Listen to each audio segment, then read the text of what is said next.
नमस्कार साथियों, प्रताप क्लासेस के यूट्यूब प्लेटफॉर्म पर आप सभी का फिर से स्वागत है। आज हम बात करेंगे फर्स्ट ग्रेड स्कूल व्याख्याता परीक्षा 2025 को लेकर। भारत के इतिहास के अंदर टॉपिक से आपका राष्ट्रीय आंदोलन विशेष से संबंधित आज हम बात करेंगे। अपने महात्मा गांधी जी की बात करेंगे आरबीएससी बुक क्लास 11 के अंदर। महात्मा गांधी जी के बारे में जो भी इस पुस्तक के अंदर दिया हुआ है, इसके बारे में अच्छी तरीके से हम चर्चा करने वाले हैं, जो आपके एग्जाम के लिए महत्वपूर्ण होने वाली है। तो सभी साथी वीडियो को लाइक करें, शेयर करें, और चैनल पर नए हैं तो चैनल को सब्सक्राइब कर लें और बेल आइकन का घंटा दबा लें। जैसे ही वीडियो अपलोड करेंगे आपके पास नोटिफिकेशन पहुंच पाएगा। तो बात करते हैं आज के महत्वपूर्ण बिंदु महात्मा गांधी जी के बारे में, जो हमारे एग्जाम के लिए महत्वपूर्ण है।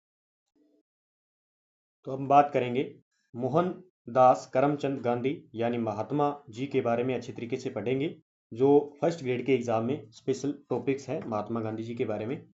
देखिए, इनके जन्म की बात करें 2 अक्टूबर 1869 को इनका जन्म होता है और मृत्यु होती है 30 जनवरी 1948 को। दोनों बातें याद रखनी है, इनका जन्म 2 अक्टूबर 1869 को और मृत्यु होती है इनकी 30 जनवरी 1948 को। भारत के राष्ट्रपिता महात्मा गांधी का जन्म गुजरात के काठियावाड़ के पोरबंदर स्थान पर हुआ। महात्मा गांधी जी का जन्म कहाँ पे हुआ? गुजरात के अंदर काठियावाड़ स्थान है, और काठियावाड़ जिला है और पोरबंदर स्थान है।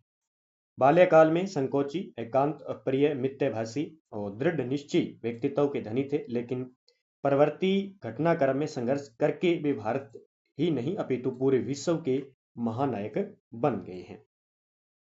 आगे देखिए, बात करते हैं दक्षिण अफ्रीका 1893 में जानने के बाद। अब देखिए, दक्षिण अफ्रीका कब गए वे? 1893 की बात है, एग्जाम में पूछ लिया जाए। वहां पर भारतीयों एवं अश्वेतों पर अंग्रेजों के अत्याचार को देखकर न केवल संघर्ष किया, बल्कि वहां की जनता के स्वाभिमान की रक्षा का संकल्प लिया। गांधी जी ने भारत में राजनीतिक गतिविधियों की शुरुआत उत्तरी बिहार के चंपारण नामक स्थान से की थी। आपसे पूछा जाए कि जो गांधी जी हैं, उन्होंने जो भी गतिविधियां स्टार्ट की थी, वो उत्तरी बिहार के चंपारण नामक स्थान से की थी। 1920 में बाल गंगाधर तिलक की मृत्यु के पश्चात स्वतंत्रता आंदोलन की दशा एवं दिशा दोनों के परिवर्तन में महत्वपूर्ण योगदान दिया। गोपाल कृष्ण गोखले उनके राजनीतिक गुरु थे। ये प्रश्न पूछा जा सकता है कि महात्मा गांधी के राजनीतिक गुरु का नाम क्या है? तो गोपाल कृष्ण गोखले, ये याद रखना है। और बाल गंगाधर तिलक की मृत्यु कब होती है? 1920 के अंदर पूछा जा सकता है। उन्हीं के मार्गदर्शन में जनता को संगठित व जागृत किया और स्वाधीनता आंदोलन में अहिंसा एवं सत्य के द्वारा भारत को आजादी दिलाने में महत्वपूर्ण भूमिका निभाई। भारतीय धार्मिक ग्रंथों या वेद, उपनिषद, रामायण व श्री भागवत गीता का गांधी जी के विचारों पर गहरा प्रभाव पड़ा। गीता के श्लोक पढ़ने से उनका संशय व विषाद उल्लास में बदल आता था। वहीं कई विदेशी लेखकों जैसे John Ruskin, Henry David Thoreau, Leo Tolstoy, सुकरात आदि विचारकों का भी उनके मानस पटल पर गहरा प्रभाव पड़ा है। यानी इन व्यक्तियों को भी इनके बारे में पढ़ा है। जॉन स्किन्स है, हेनरी डेविड थोरो है, लियो टोल्स्टॉय, सुकरात आदि विचारकों को भी पढ़ा। भारत के प्रथम प्रधानमंत्री नेहरू की पुस्तक है, याद रख लेना, डिस्कवरी ऑफ इंडिया। अब प्रश्न बन सकता है, नेहरू भी स्पेशल टॉपिक है। तो भारत के प्रथम प्रधानमंत्री एक तो पंडित जवाहरलाल नेहरू है, दूसरा इनकी पुस्तक है डिस्कवरी ऑफ इंडिया के अनुसार गांधी जी ताजी हवा के उस प्रवाह की तरह थे जिसने हमारे लिए पूरी तरह फैलना और गहरी सांस लेना संभव बनाया। वह रोशनी की उस किरण की तरह थे जो अंधकार में बैठ गई और उसने जिसने हमारी आंखों के सामने से पर्दे हटा दिए। तो ये अच्छी तरीके से याद रखना है, भारत के प्रथम प्रधानमंत्री नेहरू जी, और इनकी पुस्तक है डिस्कवरी ऑफ इंडिया। ये फर्स्ट ग्रेड के अंदर पूछी जा सकती है। आगे बात करते हैं क्या इंपॉर्टेंट है हमारे एग्जाम की दृष्टि से। गांधी जी नैतिक व आध्यात्मिक मानवतावादी विचारधारा के समर्थक रहे। इन्होंने पूर्व प्रचलित मान्यताओं को न केवल चुनौतियां दी, अपितु अपनी विशिष्ट कार्यशैली से उनको सुसंगत बनाया। उनकी यह कार्यशैली विश्व में अनुकरणीय बन गई। गांधी जी परंपरागत अर्थों में राजनीतिक दार्शनिक नहीं थे। गांधी जी का राजनीतिक चिंतन कर्म के दर्शन के माध्यम से उद्देश्य और साधनों में समन्वय स्थापित करने का प्रयत्न करता है। वे साधन और साध्य दोनों की पवित्रता पर बल देते हैं, साध्य और साधन दोनों पर। सत्य और अहिंसा के आदर्श उनके जीवन व कर्म के मूल मंत्र थे। यानी इनका जो मूल मंत्र क्या था? सत्य पर चलना और अहिंसा का पालन करना, ये इनका मूल मंत्र था, जिनके आधार पर उन्होंने अपनी राजनीतिक कार्यवाही के तरीके विकसित किए थे। ठीक है। जो भी इन्होंने आंदोलन किए वो अहिंसात्मक आंदोलन किए थे। ठीक है, उनकी अहिंसा का अर्थ मनसा, वाचा और कर्मणा था। एक तो मनसा, एक वाचा और कर्मणा, इसका अहिंसा का मुख्य अर्थ बताया है। अर्थात वे विचारों, वाणी एवं कर्म तीनों प्रकार से हिंसा का प्रतिकार करते थे। उन्होंने अपने सामने कुछ विशिष्ट आदर्श, नैतिक मूल्यों एवं दार्शनिक मान्यताएं रखी थी, जिसके प्रति वे आजीवन निष्ठावान बने रहे थे। ठीक है, जो हमारे एग्जाम के लिए इंपॉर्टेंट है वही हम इसमें देखेंगे। बाकी गांधी जी द्वारा रचित पुस्तकों में उनकी आत्मकथा सत्य के साथ मेरे प्रयोग, अब ये पॉइंट बस इंपॉर्टेंट है। जैसे गांधी जी द्वारा रचित पुस्तक है, जैसे आत्मकथा इनकी सत्य के साथ मेरे प्रयोग, हिंद स्वराज, सर्वोदय और गीता बोध, ये सीधा एग्जाम में छपेगा कि निम्न में से कौन सी महात्मा गांधी जी की एक पुस्तक नहीं है। जैसे सत्य के साथ मेरे प्रयोग महात्मा गांधी जी के है, हिंद स्वराज आ गई, और सर्वोदय है, और गीता बोध है, ये सारी की सारी महात्मा गांधी जी की पुस्तकें हैं। गांधी जी के प्रमुख राजनीतिक विचार क्या थे वो देखिए। राज्य संबंधी अवधारणा इनकी क्या थी। गांधी जी के राज्य संबंधी विचारों को लेकर अनेक विद्वान, लेखक व आलोचकों के मध्य मतभेद है। अपने अध्ययन के प्रति अनुराग के कारण उन्होंने विभिन्न देशों के इतिहास, राजनीतिक व्यवस्था, समस्याओं का गहन विश्लेषण किया तथा सभी की इच्छाओं से प्रभावित हुए। ठीक है, तो ये थोड़ा सा पॉइंट आपको याद रखना है। आगे और देखते हैं हम क्या एग्जाम की दृष्टि से महत्वपूर्ण हो जाता है। दूसरा पॉइंट है राम राज्य की अवधारणा। अपने जीवन में विभिन्न राज व्यवस्थाओं के निर्माण, विकास, पतन और भविष्य सभी गहन अध्ययन करने के बाद गांधी जी ने राम राज्य के आदर्श को स्वीकार किया। किसको? राम राज्य के आदर्श को स्वीकार किया। 20/3/1930 को नवजीवन में लिखे गए अपने एक लेख में वे समय लिखते हैं कि सब राज्य के कितने अर्थ क्यों ना किए जाएं। उन्होंने कहा, अपनी पुस्तक है कौन सी? नवजीवन में। ठीक है, ये याद रखना है। 1930 के अंदर में लिखे एक लेख में वे समय लिखते हैं कि सब राज्य के कितने अर्थ क्यों ना किए जाएं, मैं भी उसके कितने ही अर्थ क्यों ना बताता रहूं, तो भी मेरे नजदीक तो उसका त्रिकाल सत्य एक ही अर्थ है, और वह है राम राज्य। ठीक है, इन्होंने बताया, ये कथन एग्जाम में पूछा जा सकता है कि ये कथन किसका है, तो महात्मा गांधी जी का। आगे देखिए, यदि किसी को राम राज्य शब्द बुरा लगे तो मैं इसे धर्म राज्य कहूंगा। राम राज्य शब्द का भावार्थ यह है कि इसमें गरीबों की संपूर्ण रक्षा होगी, सभी कार्य धैर्यपूर्वक किए जाएंगे और लोकमत का हमेशा आदर किया जाएगा। उनके इस विचार में लोकतंत्र के प्रति निष्ठा और वंचित वर्ग के उत्थान के प्रति राज्य की जिम्मेदारी स्पष्ट दिखाई देती है। अपने इसी आलेख में वे आगे लिखते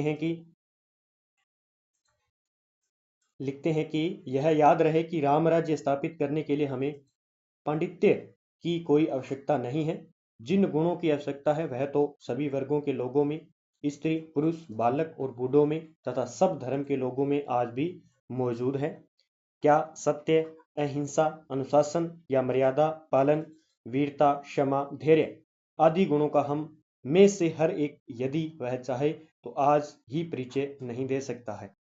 ठीक है, इस प्रकार उनकी राम राज्य की अवधारणा किसी उपासना पद्धति या धार्मिक विश्वास का प्रतीक नहीं है, बल्कि संपूर्ण समाज व मानवता को जोड़ने वाली सहज मानवीय प्रवृत्ति की घोषणा है, ना कि किसी विचारधारा विशेष से संबंध है। इसमें सत्ता विकेंद्रीकृत होगी। सत्ता क्या होगी? विकेंद्रीकृत होगी। प्रत्येक गांव में कुटीर उद्योग होंगे जिसमें सभी व्यक्ति स्वावलंबी होकर आवश्यकता अनुसार उत्पादन करेंगे। ऐसे समाज में अंतिम व्यक्ति के साथ भी न्याय होगा। तो ये इनकी थोड़ी सी पॉइंट थी।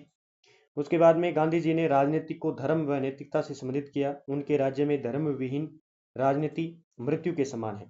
ठीक है, लेकिन यहाँ धर्म व्यापक अर्थों में है। गीता से प्रेरित होकर उन्होंने धर्म को कर्तव्य पालन के अर्थों में देखा एवं कर्म में कुशलता को ही योग समझा। वे समय भी कर्मयोगी थे। गांधी जी के दृष्टिकोण से राज्य का स्वरूप देखिए। धार्मिक दृष्टिकोण ईश्वरीय राज्य है। धार्मिक दृष्टिकोण से क्या है? ईश्वरीय ही क्या है? राज्य है।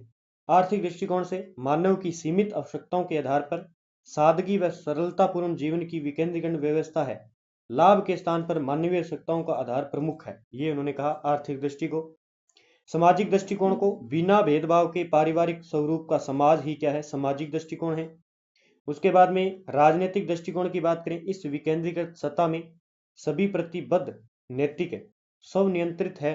किसी में भी जाति, धर्म, भाषा, क्षेत्र, रंग, धन इत्यादि की असमानताएं नहीं है। न्याय सहज सुलभ है। सभी व्यक्ति स्वतंत्रताओं का उपयोग शुद्ध तरीके से करते हैं। ये इनका राजनीतिक दृष्टिकोण है। तो ये पूछे जा सकते हैं कहीं ना कहीं एग्जाम से। फिर हम बात करते हैं राजनीतिक चिंतन में गांधी जी का योगदान। देखिए, गांधी जी आधुनिक विश्व के युग दृष्टा, आध्यात्मिक व नैतिकता के प्रबल पक्षधर, उपेक्षित व दलितों के उदाहरण और उदारक और सांप्रदायिकता एकता के पक्षधर थे। उनके द्वारा राजनीति के क्षेत्र में दिए गए प्रमुख योगदान इस प्रकार है। वो देखिए किस प्रकार है, देखिए भी। सबसे पहले हम बात करेंगे इनका योगदान रहा था, वो था सत्याग्रह पर। सत्याग्रह, सत्याग्रह का शाब्दिक अर्थ होता है सत्य प्लस आग्रह। सत्य प्लस आग्रह यानी सत्य पर डटे रहना। यहाँ इसका आशय अपनी शुद्ध अंतरात्मा की आवाज से है। यह सत्याग्रह विरोधी को हिंसा के बल से परास्त करने की अपेक्षा उसका हृदय परिवर्तन करने पर जोर देता है, ताकि अपनी मांगों को विरोधी के बिना पीड़ा पहुंचाए पूरी की जा सके। ये इनका पहला उद्देश्य था, सत्याग्रह पर आधारित। दूसरा है सर्वोदय की अवधारणा। सर्व प्लस उदय अर्थात सभी का कल्याण व उत्थान हो। यह एक ऐसी जीवन पद्धति है जिसमें सत्य और अहिंसा पर आधारित समाज बिना किसी भेदभाव के रहेगा, जिसकी रणनीति राम राज्य के रूप में होगी। तो ये सारे पॉइंट पूछे जा सकते हैं। कहीं ना कहीं आपसे पूछा जाए कि निम्न में से एक महात्मा गांधी से संबंधित योगदान या चिंतन नहीं है। ठीक है, इस प्रकार के भी प्रश्न पूछे जा सकते हैं। उसके बाद में इन्होंने न्यायशीलता का सिद्धांत, ठीक है, और आगे देखें विश्व की प्रमुख विचारधारा भी है। ठीक है, समग्रता का विचारधारा भी है, इन्होंने दिया। देखिए इसमें सामाजिक, आर्थिक, धार्मिक, नैतिक, राजनीतिक, शैक्षणिक, राज्य, राम राज्य इत्यादि के बारे में उनके द्वारा दिए गए विचार आज भी वर्तमान परिप्रेक्ष्य में खरे उतरते हैं। इनके चिंतन में समाजवाद, साम्यवाद, पूंजीवाद, अराजकतावाद, उदारवाद, उपयोगितावाद इत्यादि का अभूतपूर्व सामंजस्य दिखाई देता है इनके चिंतन में। फिर आदर्श समाज के निर्माण की कल्पना। फिर दलितों उद्धारक के लिए भी इन्होंने लिखा है। मानवता के पक्षधर के बारे में इन्होंने कहा है। सत्य और अहिंसा धर्म की नई मीमांसा करने के कारण मानवतावादी चिंतन के रूप में पहचाना जाता है। फिर उसके बाद में जननायक के रूप में, और साधना और साधन और साध्य के रूप में। ठीक है, उसके बाद में हमारे एग्जाम के लिए क्या इंपॉर्टेंट हो सकते हैं वो हम देखेंगे इसमें। तो लगभग आगे हम कल पढ़ेंगे विनायक दामोदर सावरकर जी को, यानी वीडी सावरकर जी को। ठीक है, आपके फर्स्ट ग्रेड के अंदर टॉपिक है। तो इस टॉपिक्स के अंदर आपके लिए महत्वपूर्ण कुछ 4-5 लाइनें हो जाती है। बाकी आपने महात्मा गांधी जी को पढ़ा होगा अच्छे तरीके से, तो मैंने इस पुस्तक को आपके बारे में बता दिए, इसके बारे में बता दिए, तो आप जरूर देखें जहाँ से आपके लिए इंपॉर्टेंट है। बाकी जो कुछ लाइनें मैंने आपको बताई उसको देख लेना, लगभग आएगा तो वहाँ से आ जाएगा।